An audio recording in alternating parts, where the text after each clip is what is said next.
Evelyn Cross stood in front of the mirror of a Park Avenue penthouse, one hand resting on her swollen belly, the other gripping the edge of a marble sink so she wouldn't lose her balance. 8 months pregnant, 32 years old, and already so tired it felt like her bones were older than the city outside the window. Behind her, Manhattan glowed, yellow lights, moving cars, a skyline that promised power to those who could afford it. Tonight, her husband would stand beneath crystal chandeliers at the Plaza Hotel and talk about leadership, ethics, and family values. And Evelyn would smile beside him, because that was her job now. On the bed lay a navy blue gown, chosen not by her, but by Vanessa Cole from Julian's communications team. Soft colors, Vanessa had said earlier. The public likes soft women. Evelyn hadn't argued, she rarely did anymore. Her phone vibrated. She reached for it instinctively, but Julian's hand was faster. "Still checking messages?" he asked, his voice calm, almost amused. "It was probably my brother," Evelyn said quietly. "Nathan just wanted to know if—" Julian turned the screen face down. "Your family makes you anxious," he replied, "and anxiety isn't good for the baby." He said it the way a doctor would, the way a man who owned the building, the car, the bank accounts, and most of her silence would.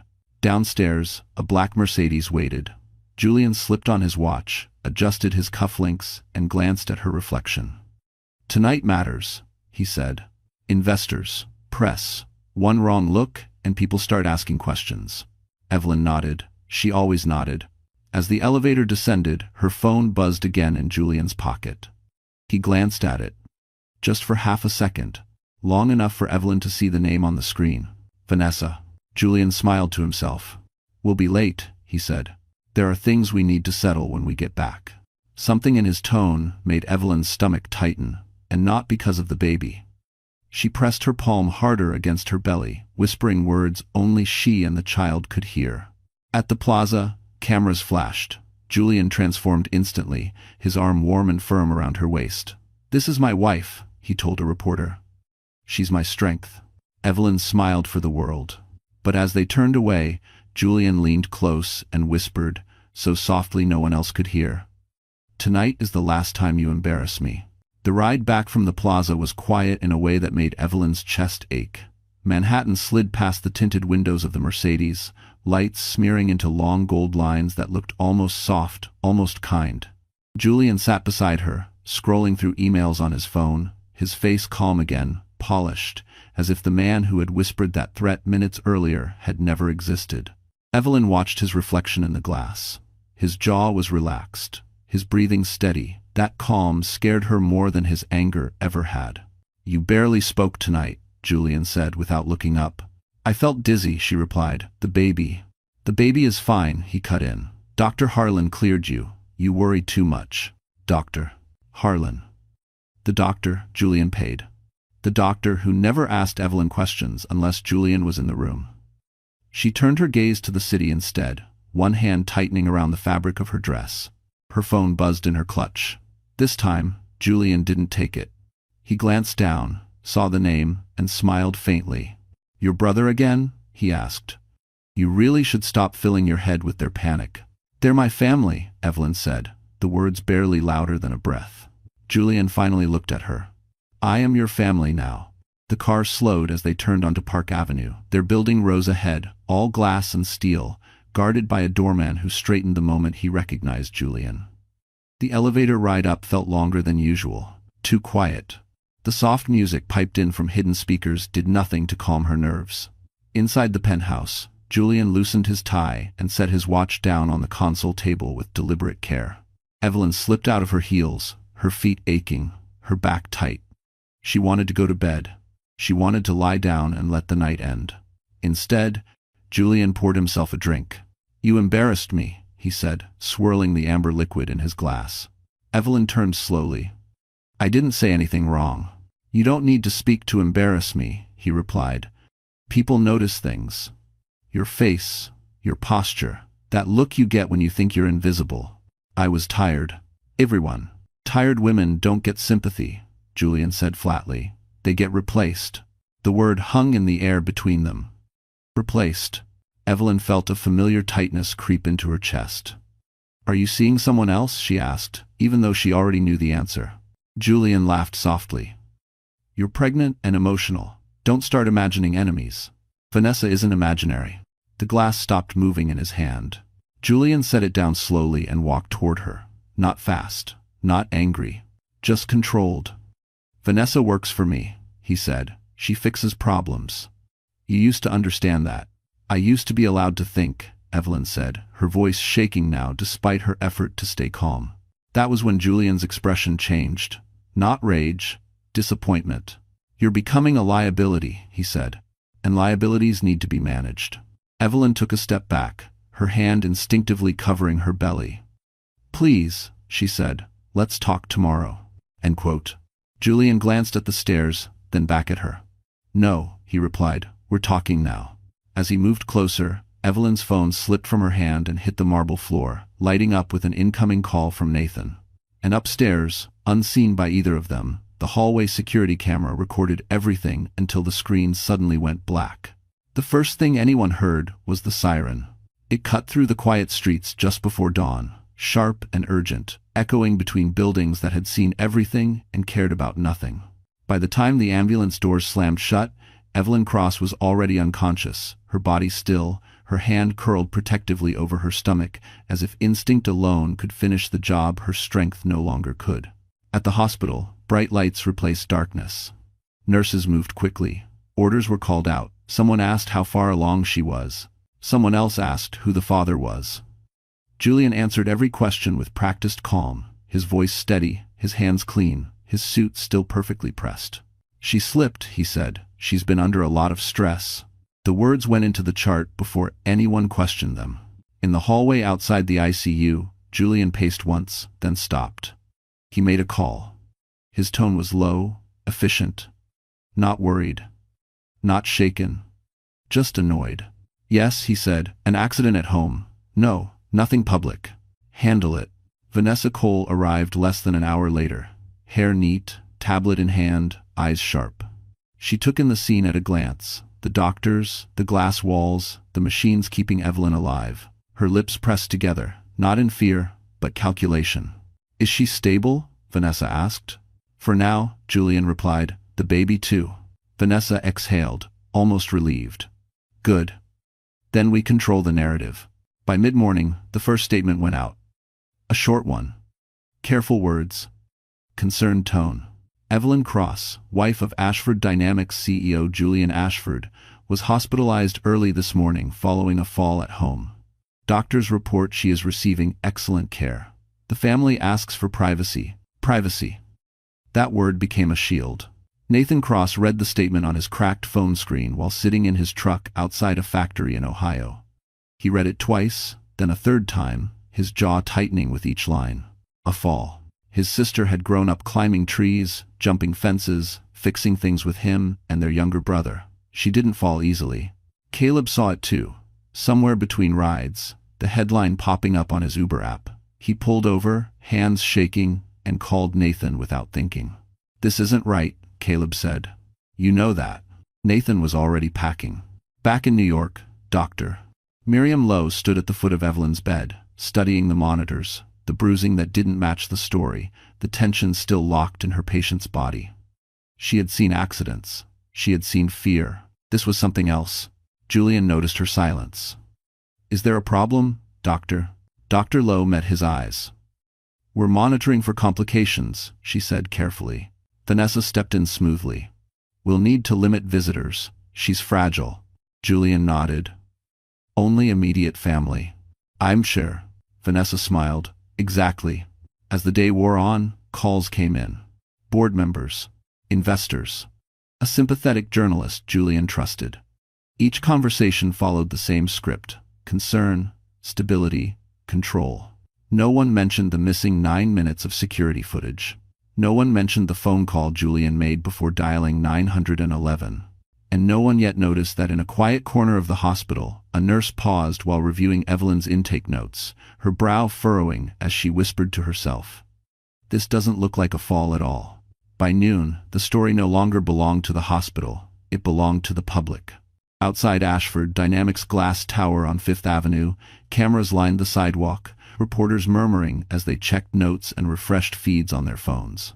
When Julian Ashford stepped out, dressed in a charcoal suit with a black tie he rarely wore, the crowd fell silent.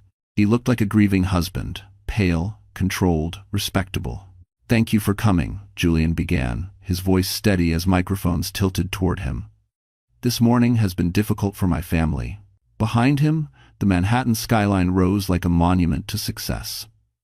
Vanessa Cole stood just off camera, tablet tucked against her side, eyes scanning the crowd for threats. Julian continued, "My wife, Evelyn, suffered a serious fall late last night.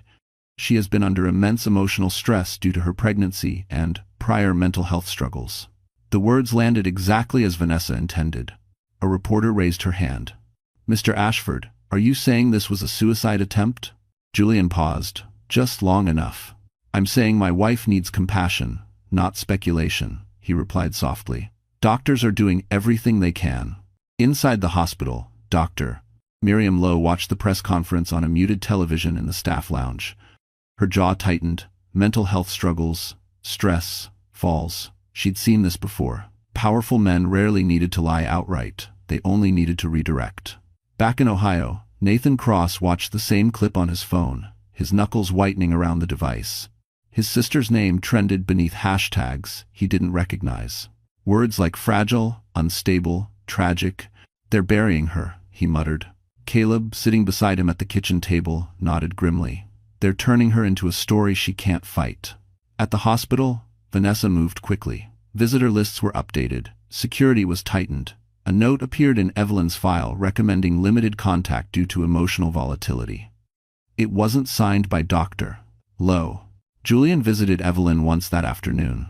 He stood at the foot of her bed, watching machines breathe for her. He didn't touch her. "You should have listened," he murmured, more to himself than to her. This didn't have to be messy. Outside the room, a nurse named Leela paused with a clipboard in hand. She had been on duty when Evelyn was admitted. She remembered the bruising, the way Evelyn's muscles had been rigid, defensive, the way Julian had answered questions too smoothly.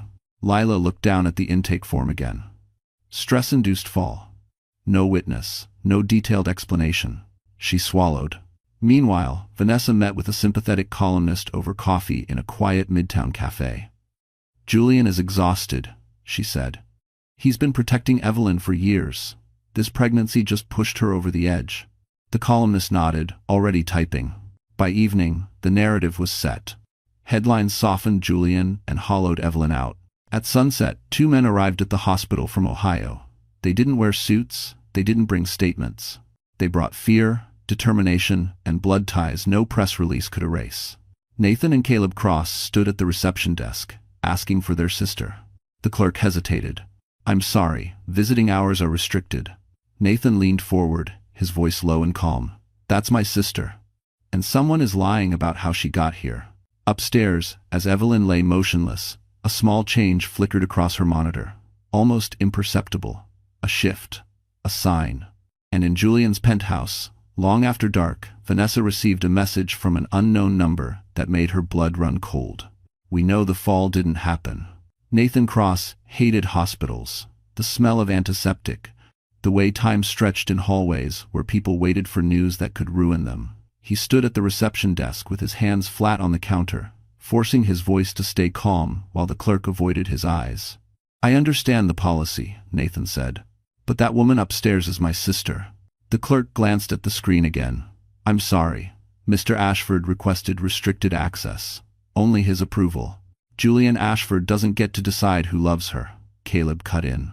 Caleb was shorter than his brother, thinner, wearing a jacket that still smelled faintly of car upholstery. He looked harmless. People always thought that. They never noticed how closely he watched everything, how his eyes kept drifting to the security cameras, the badge scanners, the rhythm of the floor. Behind them, a guard shifted uncomfortably. Nathan took a breath. "We're not here to cause trouble," he said. "We just want to see her." The clerk hesitated. Then she lowered her voice. "I'll check with the charge nurse." Minutes passed. The elevator dinged. Doctors moved by without looking at them. Caleb's phone buzzed. A notification. Another headline. CEO's wife battling mental health crisis, sources say. Caleb showed it to Nathan. "They're killing her while she's still breathing." At that moment, Vanessa Cole appeared at the end of the hall, heels clicking sharply against the floor. She slowed when she saw them, her expression smoothing into polite concern. "You must be the brothers," she said. "Julian mentioned you might come." Nathan turned toward her. "Then he knows we're here." Vanessa smiled. "He's under a lot of stress. We all are. Evelyn needs quiet, stability. She needs family," Caleb replied. Vanessa's eyes flicked briefly to his phone, then back to his face. "Family can be complicated," she said, "especially when emotions run high." Nathan stepped closer. "Don't talk about my sister like she's a problem." For the first time, Vanessa's smile thinned. "I'm talking about reality." The charge nurse arrived, clearing her throat. "Mr. Cross, Mr. Cross," she said, reading from her screen. "You may have 5 minutes. No photos. No recording." Vanessa's head snapped toward her. "That wasn't authorized." The nurse met her gaze evenly. "It is now." Upstairs, Evelyn lay surrounded by machines, her face pale, her breathing shallow but steady. Nathan stopped just inside the doorway, his chest tightening painfully at the sight of her. He hadn't seen her since the wedding. Since she'd started fading into someone quieter, smaller. Caleb moved closer, careful not to touch her. "Hey, Ev," he whispered. "We're here." Nathan noticed the bruises immediately. Not dramatic, not obvious, but wrong. Too symmetrical, too controlled. "This wasn't a fall," he said quietly. Behind them, Dr. Miriam Lowe stepped into the room. "I can't discuss details," she said. "But you're not wrong to ask questions." Down the hall, Vanessa pulled out her phone, fingers flying across the screen. A message went out. Short, urgent. "They're inside. We need to move faster." In the security office, a junior technician stared at a frozen playback screen, sweat beading on his forehead. The footage from the night before ended abruptly. 9 minutes of black. He swallowed hard and reached into his desk drawer, where a small flash drive waited. And in Evelyn's room, as Nathan held her hand, her fingers twitched ever so slightly, and the heart monitor changed its rhythm. Vanessa's phone vibrated again. This time, the message read, "The footage isn't gone." The junior technician's name was Aaron Blake, and until that morning, no one at the hospital knew he existed. He sat alone in the security office, staring at the paused frame on his monitor. The timestamp blinked red in the corner. 11:42 p.m. The exact moment the hallway camera outside the Ashford penthouse should have shown something. Instead, there was only darkness. 9 minutes of nothing. Aaron wiped his palms on his jeans. He'd been told it was a routine glitch, a system reset pushed remotely. He'd signed off on it without thinking. People like Julian Ashford didn't call it orders, they called it maintenance. But now 2 men from Ohio were in the ICU. And the woman on that gurney didn't look like someone who'd slipped on a stair. Aaron opened his desk drawer and looked at the flash drive again. He hadn't deleted the footage. He'd copied it first, out of habit, out of fear. His father had always told him, never erase your way out of a problem. Down the hall, Nathan and Caleb stood with Dr. Miriam Lowe just outside Evelyn's room. Her voice was low, careful. "I can't tell you what to think," Dr. Lowe said, "but I will say this. Injuries tell stories, and sometimes the official story doesn't match the body." Caleb nodded slowly. "Who controls the cameras?" Dr. Lowe hesitated. "Building security, but requests come from higher places." Nathan clenched his jaw. "Like Julian." Dr. Lowe didn't answer. She didn't need to. Across the floor, Vanessa Cole paced near the elevators, her phone pressed tight to her ear. "I don't care how," she hissed. "Find out who let them in." She ended the call and turned just in time to see Caleb watching her. Their eyes met. Something unreadable passed between them. "You look tired," Vanessa said coolly. "This city can be overwhelming if you're not used to it." Caleb smiled faintly. "Funny. I was thinking the same about you." Vanessa's phone vibrated. A new message. Her blood ran cold as she read it. "Security backup exists. Not deleted." She typed back immediately. "Who has it?" No response. In the ICU, a nurse named Lila adjusted Evelyn's IV and checked the monitor again. The numbers were stable. Better than before. "She's responding," Lila said quietly. "Small things. Fingers. Heart rate." Nathan swallowed hard. "Can she hear us?" "Sometimes." Leela replied. We don't fully understand it. Nathan leaned closer to his sister. Evelyn, he said softly. It's me. Nate. You're not alone. We're not going anywhere. Her fingers twitched again. This time, there was no doubt. At the far end of the hospital, Aaron Blake stood up from his chair. He slid the flash drive into his pocket, heart pounding. He knew what this meant. Whistleblowers didn't last long in places like this. But neither did lies. He stepped into the hallway and nearly collided with Vanessa Cole. She looked at him. He looked at her. For half a second, neither spoke. Then Vanessa smiled. You work security, right? She asked pleasantly. We may need to review some footage. Aaron nodded, forcing his voice steady. Sure, he said. Which footage? Vanessa's eyes searched his face, sharp and suspicious. The night Evelyn fell, she replied. Aaron met her gaze and said the most dangerous words of his life. I was just about to ask you the same thing. Somewhere above them, unseen and unheard, the truth waited on a tiny piece of plastic. And for the first time since the sirens, Julian Ashford's perfect control began to slip. Aaron Blake didn't go back to the security office right away. He walked past it, down the corridor, through a service stairwell that smelled like dust and old paint. His heart hammered so hard he was sure someone could hear it. Every step felt louder than it should have. Every shadow looked like Vanessa Cole waiting to corner him again. The flash drive in his pocket felt heavier than it had any right to. 3 floors above, Nathan sat beside Evelyn's bed, counting her breaths the way he used to count steps when they crossed busy streets as kids. In, out, in, out. The machines beeped steadily, but his nerves refused to calm. Caleb stood near the window, phone pressed to his ear. I don't care what it takes, he said quietly. Find me a lawyer in New York who knows domestic violence and corporate cover-ups. He hung up and turned to Dr. Miriam Lowe. If we get proof, he asked, will it matter? Dr. Lowe hesitated. Proof always matters, she said, but who you give it to matters just as much. Downstairs, Vanessa Cole slipped into a private waiting room and locked the door behind her. She dialed Julian immediately. They know, she said the moment he answered. The brothers are inside. Someone saved the footage. Julian was silent for a beat too long. Who? I don't know yet, Vanessa said, but we need to move before it surfaces. Julian's voice hardened. Then find it. And make sure it never leaves the building. Vanessa ended the call and stared at her reflection in the darkened TV screen. She told herself this was still manageable. It always was. People panicked. She cleaned up. That was her role. She didn't notice the small red light blinking above the television. Back in the stairwell, Aaron stopped and leaned against the wall, breathing hard. He pulled out his phone and opened a message thread he hadn't used in years. His older sister. A public defender in Brooklyn. I need help, he typed. I have evidence. Powerful people involved. The reply came faster than he expected. Don't talk to anyone else. Where are you? In the ICU, a nurse adjusted Evelyn's blanket. Nathan noticed something different about his sister's face. Less tension. As if her body, at least, had stopped fighting. She's stronger than they think, he murmured. Caleb nodded. So are we. The elevator doors opened down the hall, and Vanessa stepped out, her heels sharp against the floor. She scanned the area and spotted Aaron just as he turned the corner. There you are, she said smoothly. I was looking for you. Aaron forced a polite smile. Busy night. Unfortunate situation, Vanessa replied. Mr. Ashford wants a full review of last night's footage. All copies. All copies? Aaron echoed. Yes, she said, stepping closer. Including backups. Aaron met her eyes.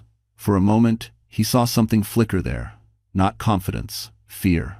I'll need that request in writing, he said. Vanessa's smile froze. That won't be necessary. It will for me, Aaron replied, his voice steadier now. Policy. Vanessa leaned in, her voice dropping. You don't want to be on the wrong side of this. And Aaron thought of Evelyn. Of the bruises.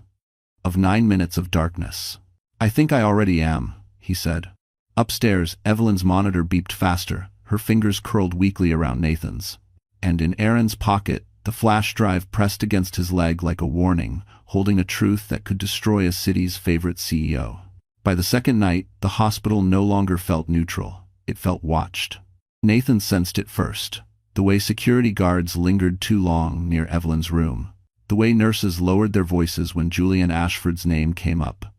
Power had a smell, and it was everywhere.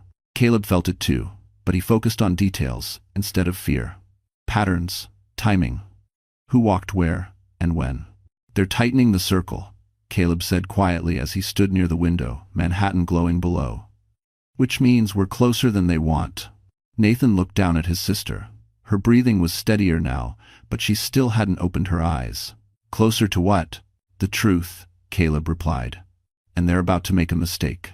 Across town, Julian Ashford sat alone in his penthouse office, jacket off, sleeves rolled up. His phone buzzed nonstop, but he ignored it, staring instead at the city he believed he owned. He replayed the night over and over in his head, searching for cracks. He hated cracks. Vanessa stood near the door, arms folded. "Security is getting nervous," she said. "Someone copied the footage before it was wiped." "Very tant." Julian didn't turn around. "Find out who." "I'm working on it." "Work faster," he snapped. "If this leaks, I don't just lose my reputation, I lose everything." Vanessa hesitated. "There's another issue." That made him turn. "What?" "The brothers," she said. "They're not backing down, and the hospital staff is starting to ask questions." Julian's jaw tightened. "Then apply pressure." At the hospital, that pressure came quietly. A hospital administrator met with Nathan and Caleb just after midnight. His tone was polite, apologetic, dangerous. "There have been concerns about disruptions," the man said. "Given the sensitivity of Mrs. Ashford's condition, we may need to reassess visitation." Nathan leaned forward. "Are you kicking us out?" "No," the administrator said quickly. "Not yet, but cooperation would help." Caleb smiled faintly. "Cooperation with who?" The administrator didn't answer. Minutes later, Caleb's phone buzzed. An unknown number. "I have the footage.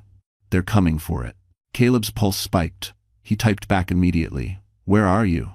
Before the reply came, Vanessa appeared at the end of the hall again, this time with a uniformed officer beside her. "Not NYPD. Private security."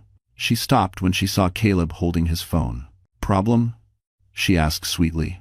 "Just family business," Caleb replied, slipping the phone into his pocket. Vanessa's gaze sharpened. "You've been very busy for someone who claims to want peace." Caleb stepped closer, lowering his voice. "Funny thing about peace, sometimes it only comes after the truth." Vanessa's smile vanished. Down in the service stairwell, Aaron Blake stood with his back against the wall, phone pressed to his ear. His sister's voice was calm, steady. "Listen to me," she said. "Do not give the drive to anyone inside that building, especially not hospital administration. Thanks, Evan." "They're already sniffing around," Aaron whispered. "I know," she replied. "That's why you need to leave. Now." Upstairs, Evelyn's heart monitor spiked suddenly. Nathan shot to his feet. A nurse rushed in, followed by Dr. Miriam Lowe. "She's responding to voices," Dr. Lowe said. "Talk to her." Nathan leaned close. "Ev," he said urgently, "if you can hear me, squeeze my hand." For a terrifying second, nothing happened. Then, slowly, unmistakably, Evelyn's fingers tightened around his. In the hallway, Vanessa's phone vibrated again. She read the message, and all the color drained from her face. "Aaron Blake has left the building." Vanessa looked up, eyes blazing. "Lock it down," she said. "Now." Because somewhere between the stairwell and the street, the truth was finally moving. And Julian Ashford was about to realize that money could stop many things, but not what had already escaped his control. By morning, the city woke up hungry. Caleb noticed it first when his phone wouldn't stop vibrating. Missed calls, unknown numbers, news alerts stacking on top of each other like falling dominoes. He stepped into a quiet corner of the hospital hallway and opened the first notification. Unconfirmed footage may contradict fall story in Ashford case. He exhaled slowly. "It's starting," he murmured. Nathan stood beside Evelyn's bed, watching her chest rise and fall. She was awake now, barely, her eyes fluttering open for seconds at a time before exhaustion pulled her back under. When Caleb told him the news, Nathan didn't smile. He didn't celebrate. "They'll come harder now," he said. "Cornered men always do." Across town, Julian Ashford slammed his fist against his desk. The screen of his MacBook glowed with headlines, each one more dangerous than the last. Words like footage, witness, and cover-up crawled across the page. "Who leaked this?" he demanded. Vanessa stood frozen near the window, her confidence finally cracking. "It's not the footage itself," she said carefully. "Not yet, just the idea of it." Julian turned on her. Ideas destroy empires faster than facts. His phone rang. A board member, then another. He ignored both and dialed a different number instead. "Shut it down," he said when the call connected. "Whatever it takes." At the hospital, Dr. Miriam Lowe met with an internal review officer, her posture stiff, her words precise. She didn't accuse, she didn't speculate. She simply requested that all records from Evelyn's admission be preserved immediately. That request alone was enough to send alarms through the administration. Meanwhile, Aaron Blake sat in the back of a crowded diner in Queens, a half-finished coffee growing cold in front of him. He watched the door constantly, the flash drive taped securely beneath the table with shaking hands. His sister sat across from him, calm as stone. "You did the right thing," she said. "People like him don't lose," Aaron replied. "They delay, they threaten, they bury."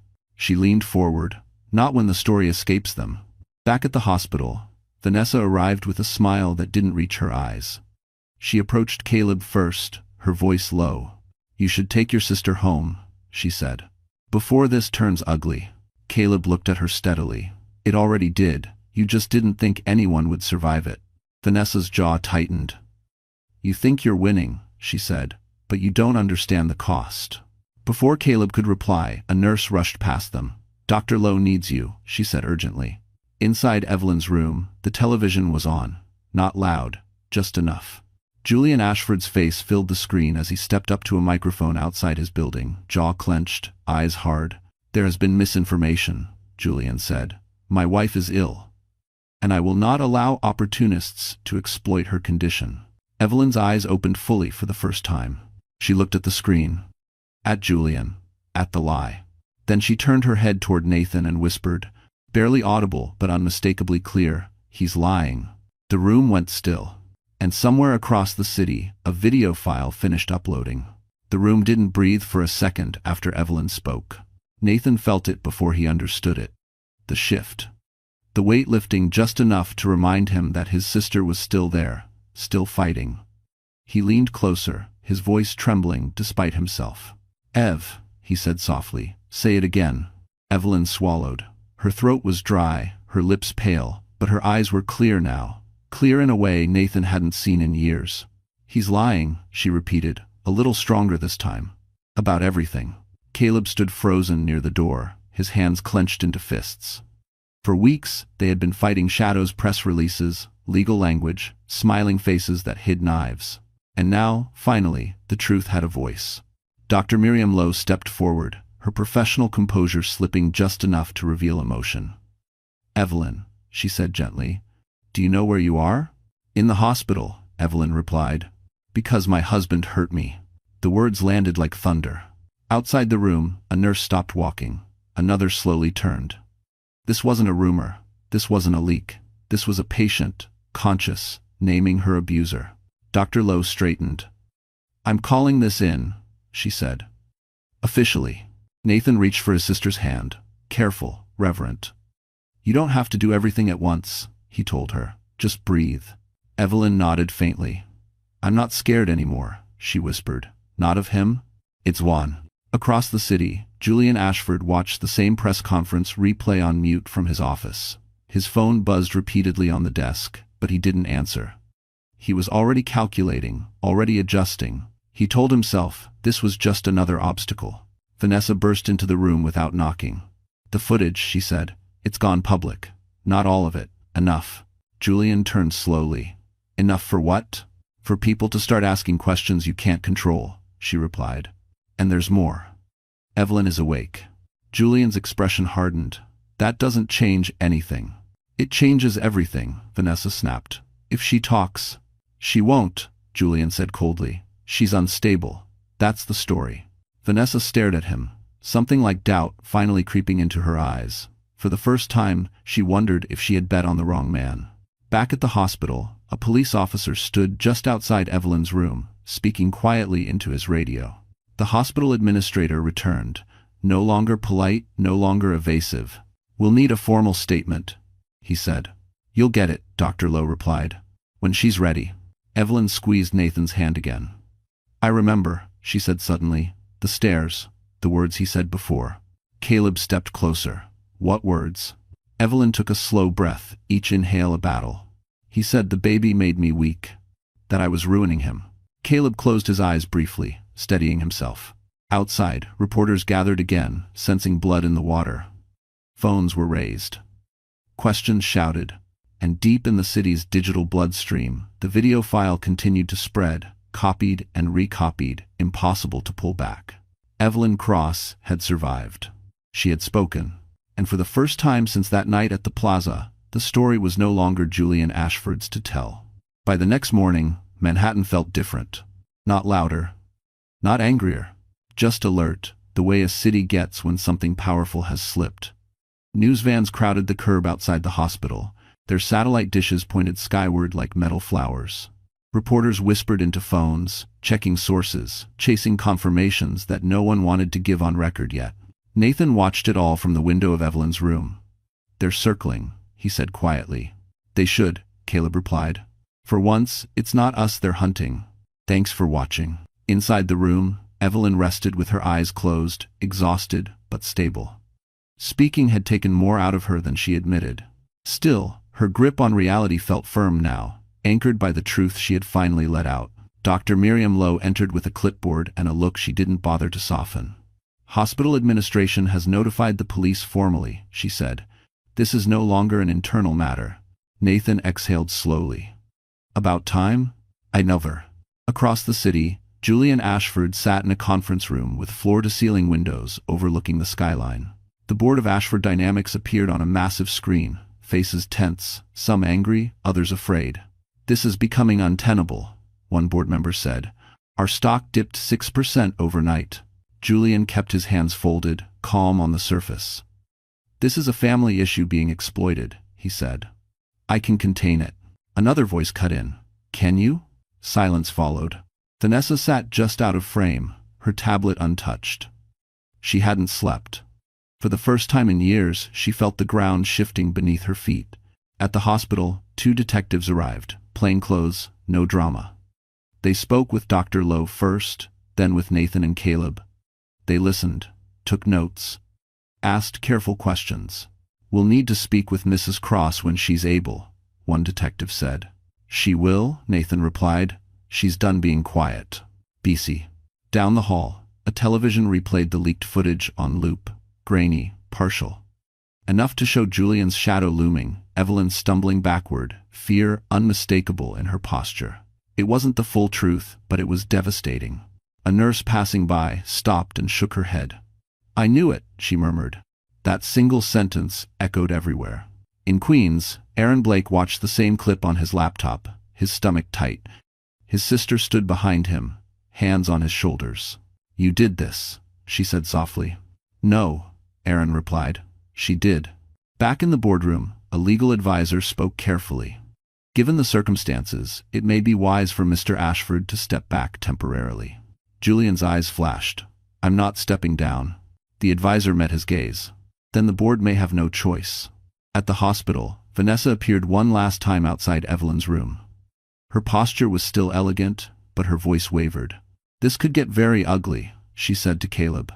"For everyone." Caleb looked at her steadily. "It already has. You just thought you'd be on the safe side of it." Vanessa swallowed. She glanced at the door, at the woman inside who had shattered the narrative with 3 words. "He's lying."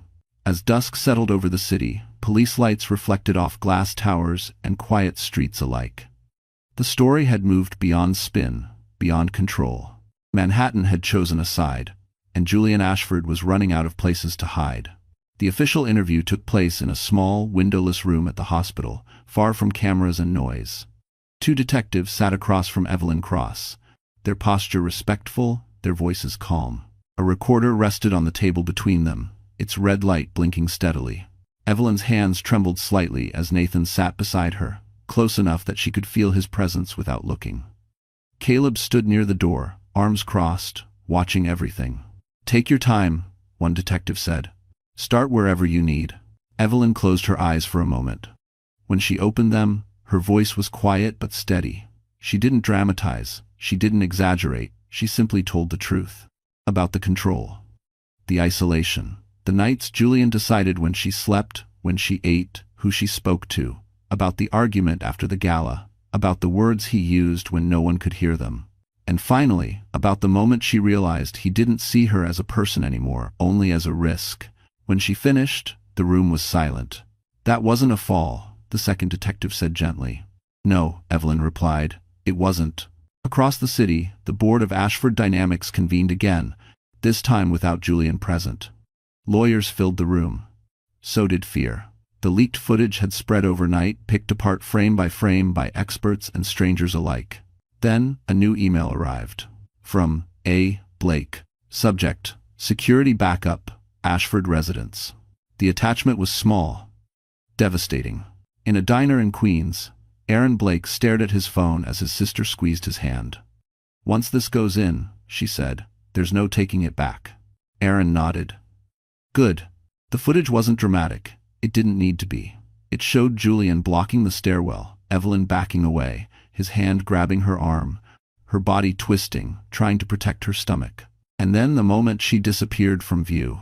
9 minutes later, Julian reappeared alone. By the time the detectives left the hospital room, the file had already been delivered to the district attorney. Julian learned about it from his lawyer. "You need to prepare yourself," the lawyer said carefully. "This is no longer a matter of public relations." Julian stood at the window of his penthouse, the city spread beneath him. "I didn't mean to hurt her," he said flatly. "She pushed me." There was a pause on the line. Then, "Do not say that again. It's lost havidum, in Mander." At the hospital, Vanessa Cole watched the news break in real time. She sat alone in a quiet corner, her tablet untouched for once. The footage played on every channel, stripped of commentary, stripped of spin. This was not a woman falling. This was a man losing control. Vanessa felt something heavy settle in her chest. She had written dozens of crisis plans. None of them covered this. In Evelyn's room, Dr. Miriam Lowe checked the monitors and smiled faintly. "Your vitals are strong," she said. "Both of you." Evelyn rested a hand over her belly.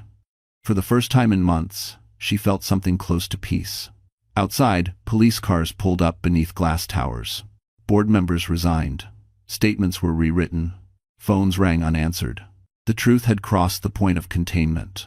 And Julian Ashford's world, so carefully built on silence, began to collapse under the weight of one file that refused to disappear. Vanessa Cole realized she was alone the moment no one returned her calls. She stood in a quiet conference room on the 43rd floor of Ashford Dynamics, Manhattan spread beneath the windows like a map she no longer controlled. Her tablet lay dark on the table. No crisis plan. No talking points. Just silence. An hour earlier, she had been indispensable. Now she was invisible. Her phone finally buzzed. Not Julian. Not legal. An unknown number. "We need to talk. Today." H.B. Vanessa knew that initial. Helen Brooks. The attorney whose name had started appearing at the bottom of every article she feared. Evelyn's lawyer. At the hospital, Evelyn sat upright for the first time, pillows stacked behind her back. The effort left her exhausted, but her eyes were clear. When Helen Brooks entered the room, carrying a slim folder, Evelyn felt something unfamiliar. Relief. "They're circling," Helen said calmly. "Which means they're about to sacrifice someone." "And we keep Mart." Nathan crossed his arms. "Julian?" Helen shook her head. "Not first. Someone closer, someone convenient." As if summoned by the words, Vanessa walked into the hospital an hour later, escorted by no one. No confidence, no smile, just a tight jaw and eyes rimmed with red. She stopped short when she saw Evelyn sitting up. "You're awake," Vanessa said softly. Evelyn met her gaze. "I am." Vanessa swallowed. "Julian is telling people I acted without his knowledge, that I exaggerated, that I pushed the mental health angle too hard." Helen stepped forward. "Did you?" Vanessa looked between them. "Yes," she said. "But I didn't invent him. I didn't invent the way he talked about her. About the baby." Evelyn's hand tightened on the blanket. Vanessa continued, her voice cracking now. He said if the child complicated things, it would be handled. I thought he meant lawyers. I thought, she stopped. I wanted his approval. That's the truth. Silence filled the room. Helen opened the folder. We're offering you a choice, she said. Full cooperation. Documents, messages, audio, everything. In exchange, we don't bury you. Vanessa laughed weakly. You think I have leverage? You have proximity, Helen replied. And guilt? Vanessa looked at Evelyn again. For the first time, she didn't look down on her. She looked ashamed. I didn't think you'd survive, Vanessa said quietly. Evelyn held her gaze. Neither did he. Thank you for watching. That afternoon, Vanessa walked into the district attorney's office, carrying a drive of her own. Emails, draft statements, a recorded call where Julian laughed and said, if she breaks, she breaks. By evening, the headlines changed tone. CEO distances himself from advisor amid expanding probe. Inside Ashford Dynamics, board members resigned preemptively. Stock continued to slide. Julian's name was no longer followed by visionary, but by alleged. 10. At sunset, police arrived at Julian's penthouse with a warrant. From her hospital bed, Evelyn watched the news without speaking. Nathan stood beside her. Caleb leaned against the wall, arms folded. They're eating each other, Caleb said quietly. Evelyn rested a hand on her stomach. The baby kicked, strong and certain. No, she said. They're just finally facing consequences. Over one no. And somewhere downtown, as Julian Ashford stared at flashing lights through glass he once believed unbreakable, he realized too late that the woman he tried to erase had become the reason his world was ending. The emergency board meeting was scheduled for 8 a.m. But the room was already full by 7:30. Men and women who once praised Julian Ashford's vision now avoided his eyes, whispering behind legal pads and glowing laptops. The glass walls of the Park Avenue boardroom reflected a city that had already made up its mind. Outside, the stock ticker on a nearby building bled red. Julian entered last. He looked composed, as always. Dark suit, perfect tie, the face of control. But something in his eyes had changed. The certainty was gone, replaced by calculation sharpened with fear. Let's begin, he said, taking his seat at the head of the table. This company doesn't need panic. It needs discipline. End quote. No one responded. The general counsel cleared her throat. Before we proceed, the board has voted to place you on temporary administrative leave, effective immediately. Julian's jaw tightened. On what grounds? Risk exposure, she replied. Criminal investigation. Brand collapse. Julian laughed once, sharp and humorless. You're choosing headlines over leadership. A board member leaned forward. We're choosing survival. In 40. Across town, Evelyn watched the meeting unfold on a muted television. Helen Brooks stood beside her hospital bed, arms crossed, listening to updates through an earpiece. They're cutting him loose, Helen said quietly. Exactly as expected. Nathan shook his head. After everything he did, they just remove him? For now, Helen replied. Powerful men fall in stages. Back in the boardroom, Julian stood abruptly. You're making a mistake. I built this company. End quote. And you're destroying it, another board member said. Step away, Julian. Security appeared at the door, not to arrest him, just to escort him out. As Julian walked past the table, his phone vibrated. A message from Vanessa. I gave them everything. He stopped mid-step. The room blurred. Years of manipulation, leverage, loyalty purchased and discarded, all undone by the one person he believed he controlled completely. At the hospital, Vanessa sat alone in a small interview room with detectives, her shoulders slumped, her voice hoarse. She signed her statement without hesitation. Each signature felt like cutting a cord she should have severed long ago. I know he'll blame me, she said quietly. One detective nodded. He already has. Vanessa closed her eyes. Let him. That afternoon, Julian returned to his penthouse for the last time as a free man. Drawers were empty. Accounts frozen. The silence inside the apartment felt heavier than any prison cell. He poured a drink with shaking hands. Across the city, Evelyn stood with assistance, her legs weak but steady enough to carry her to the window. She looked down at the streets far below, at the movement of life continuing without him. He always said I was nothing without him, she said softly. Caleb stood beside her. Funny how quiet he is now. Helen checked her phone, then looked up. The district attorney just approved the arrest warrant. Evelyn didn't smile. She placed a hand over her belly, feeling a slow, reassuring movement from within.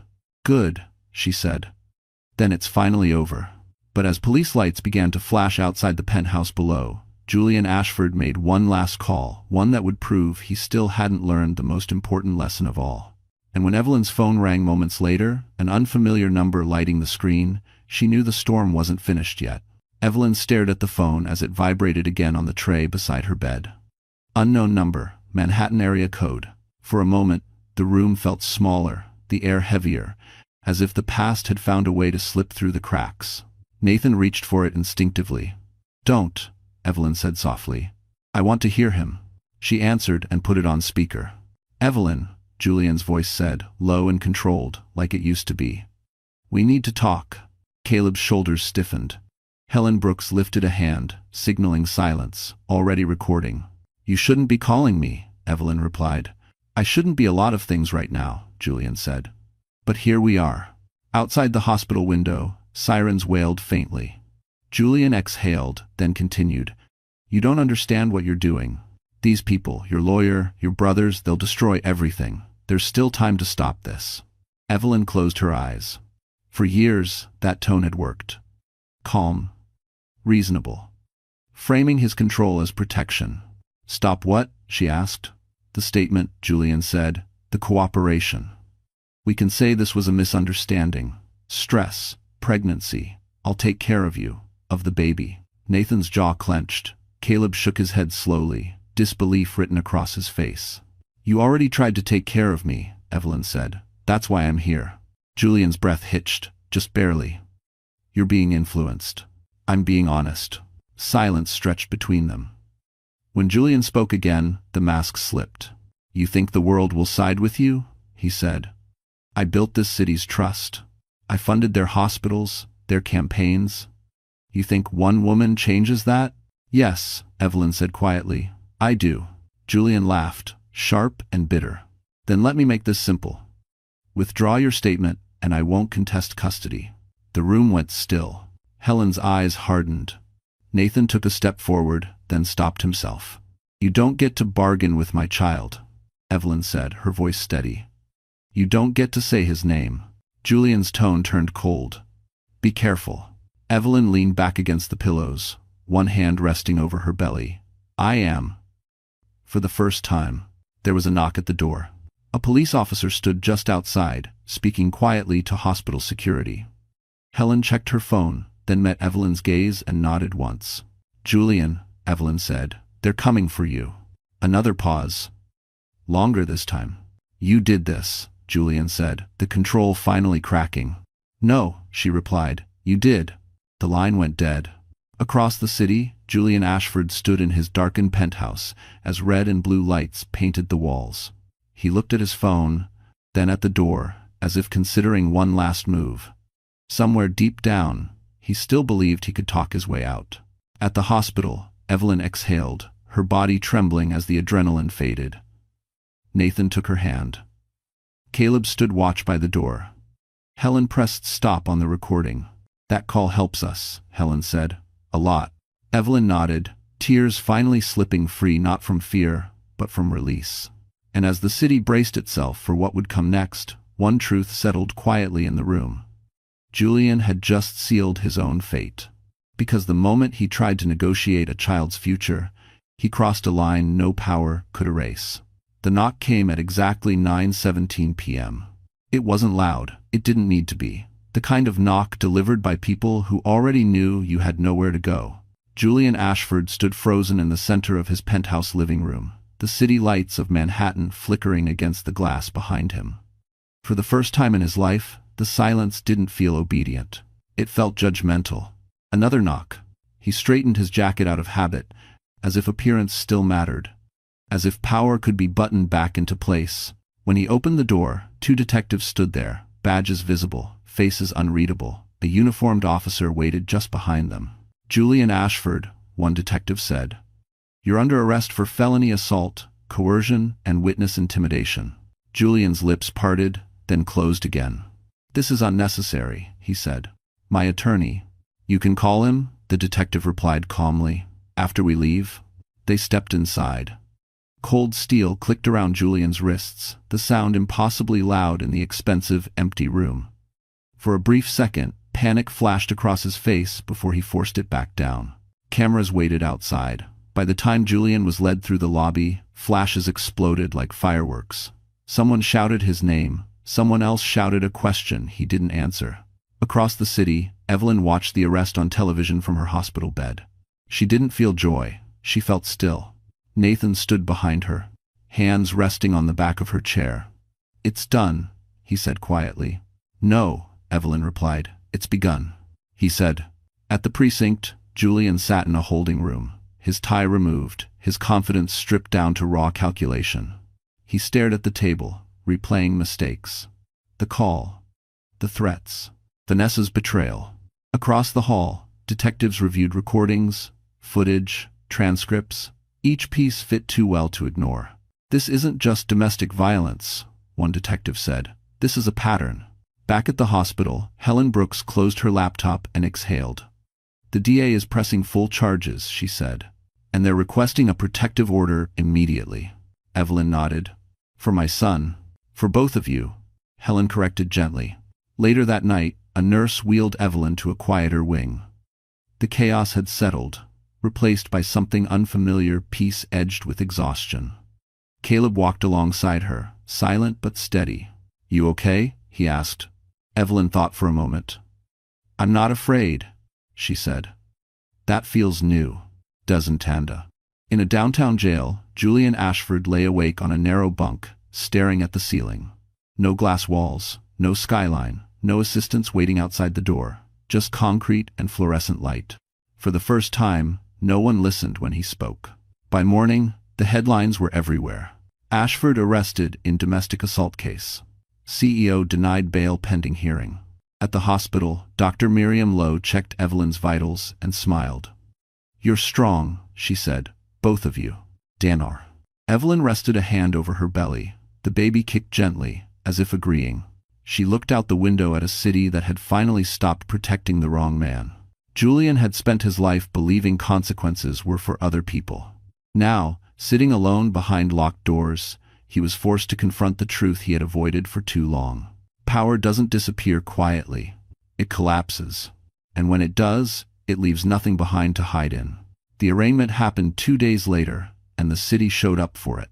Nathan saw it on the news, first crowds packed outside the courthouse, phones raised, reporters shouting Julian Ashford's name as if it were a verdict by itself. The man who once moved through Manhattan like it belonged to him now entered through a side door, flanked by officers, his hands cuffed in front of him.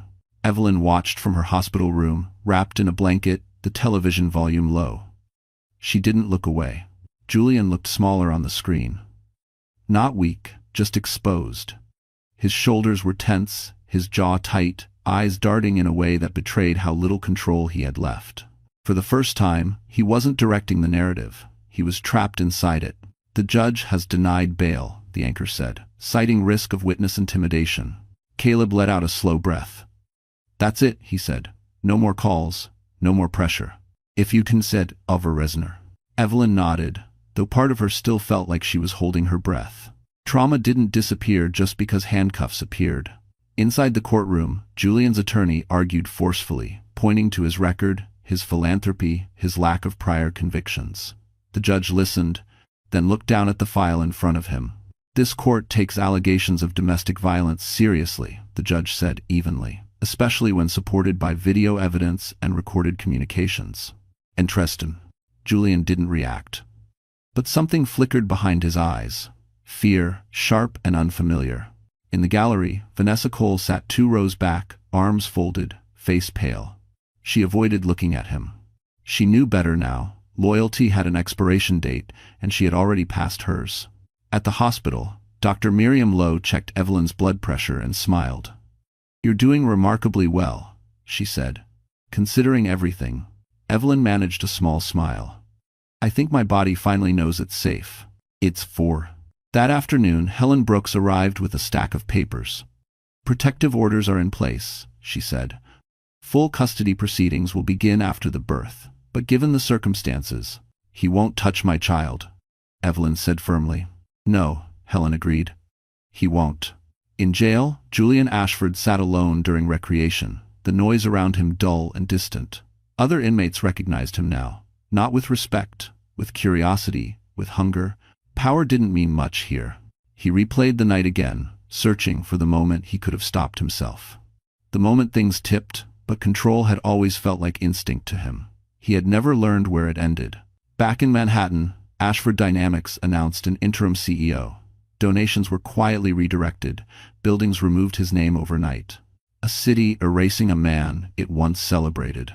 That evening, Evelyn stood with Help beside the window, watching the sun dip behind the skyline. Nathan stood close, steady as ever. Caleb leaned against the wall, arms crossed, eyes sharp but calm. "Do you regret it?" Nathan asked gently. Evelyn shook her head. "I regret staying silent," she said, not speaking. She felt the baby move, strong and deliberate, and for the first time she allowed herself to imagine a future not shaped by fear. On the news, the anchor spoke again. "Ashford's next hearing is scheduled for next month. Prosecutors say this is only the beginning." And for it, Evelyn turned off the television. She didn't need to watch him fall anymore.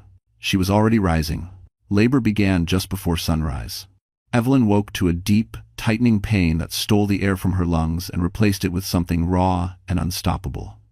For a moment, panic flickered through her chest. Then she breathed. Slow, measured. This pain was different. This pain was not violence. It was life demanding its way forward. Nathan was awake instantly. Caleb followed seconds later, already pressing the call button. "It's time," Evelyn whispered, one hand gripping the sheet, the other instinctively moving to her belly. Her voice shook, but there was no fear in it now. Nurses filled the room. Dr. Miriam Lowe arrived calm and focused, her presence grounding. Orders were given. Monitors beeped faster. The city outside the window faded into background noise as Evelyn was wheeled down the hallway, the ceiling lights blurring overhead. In the delivery room, time fractured. Pain came in waves, fierce and consuming, then receded just enough for Evelyn to catch her breath. She screamed once, then laughed weakly through tears. "I can do this," she said aloud, as much to herself as to anyone else. "Yes, you can," Dr. Lowe replied firmly. Nathan stood near her head, his face pale but steady. Caleb paced near the wall, hands clenched, eyes never leaving his sister. Between contractions, Evelyn's mind wandered in strange flashes. The penthouse, the gala lights, Julian's voice. Then those images shattered, replaced by something stronger. Her brothers. The hospital room. The moment she spoke, this was not the end of her story. This was the beginning. Hours later, when her body felt like it had nothing left to give, a cry cut through the room. Sharp. Alive. Real. "There he is," Dr. Lowe said with a smile that reached her eyes. The nurse placed the baby on Evelyn's chest, warm and squirming, his tiny fists clenched like he was already fighting for his place in the world. Evelyn broke down completely then, sobbing as she wrapped her arms around him. "Hi," she whispered, "I'm your mom." Nathan turned away, wiping his eyes. Caleb let out a shaky breath he hadn't realized he was holding. Outside the delivery room, the world kept spinning. News updates scrolled, legal filings moved forward. Julian Ashford remained in custody, his name still dominating headlines. But inside that room, none of it mattered. Later, when the room was quiet and the baby slept against her chest, Evelyn stared down at his face. He was perfect, not because he was flawless, but because he was hers. Helen Brooks arrived softly, careful not to disturb them. "Both of you are doing well," she said with a gentle smile. "That matters more than any court date." Evelyn nodded. "I didn't think I'd get this," she said quietly. "Peace." Helen met her gaze. "You earned it." That evening, as the sun dipped behind the skyline, Evelyn stood at the window with Help, holding her son close. The city glowed below, indifferent and beautiful. She didn't feel like a survivor. She felt like a mother. And somewhere far away, behind locked doors and concrete walls, Julian Ashford sat alone, learning too late that the life he tried to control had moved on without him. Evelyn pressed a kiss to her son's forehead. The cycle was broken. The future had arrived. The weeks after the birth moved quietly, but the consequences moved fast. Julian Ashford's case dominated every financial and legal channel. What began as a domestic violence charge widened into something much larger. Prosecutors followed the trail, the footage exposed, and it led them to places Julian had always believed were untouchable. Altered records, coerced silence. Money used to smooth over truth.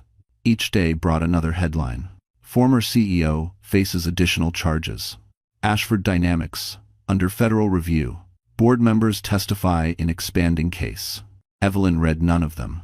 She spent her days in a small, sunlit room at the hospital's recovery wing, learning the rhythm of her son's breathing, memorizing the weight of him in her arms. The world outside felt distant now, like something she had already survived. Nathan watched from a chair near the window, scrolling through updates he didn't share unless she asked. Caleb handled the rest: calls, logistics, arrangements, his usual quiet focus sharpened by purpose. One afternoon, Helen Brooks arrived with a final stack of documents. She set them down carefully, as if not to disturb the peace in the room. "It's done," she said. Evelyn looked up. "All of it?" Helen nodded. "Full protective orders, sole custody. His parental rights are suspended pending trial. And the civil suits." She paused. "They're overwhelming." Evelyn's fingers tightened around the blanket. "What happens to him?" Helen didn't soften her voice. "He will answer for everything he did. Publicly, slowly." Across the river, Julian Ashford sat in a holding room, thinner now, his confidence worn down by fluorescent lights and endless questioning. He watched the same footage played back again and again, each time stripping him of another excuse. No spin, no reframe, just him. When the judge denied his latest motion, Julian finally understood something he never had before. Consequences didn't care who you used to be. At Ashford Dynamics, his name was removed from everything. Buildings, foundations, plaques. Even the lobby wall where his portrait once hung stood blank now, like he had never existed. Vanessa Cole was barred from consulting work indefinitely. She avoided the spotlight, knowing public forgiveness wasn't something she deserved. She had told the truth, yes, but only after helping bury it. Back at the hospital, Evelyn signed the last form Helen placed in front of her. She didn't rush, she didn't shake. "That's it," Helen said softly. "You're free." Evelyn leaned back and closed her eyes. Not in relief, in understanding. Freedom wasn't the absence of pain. It was the absence of fear. That evening, she walked slowly through Central Park with her brothers, her son bundled against her chest.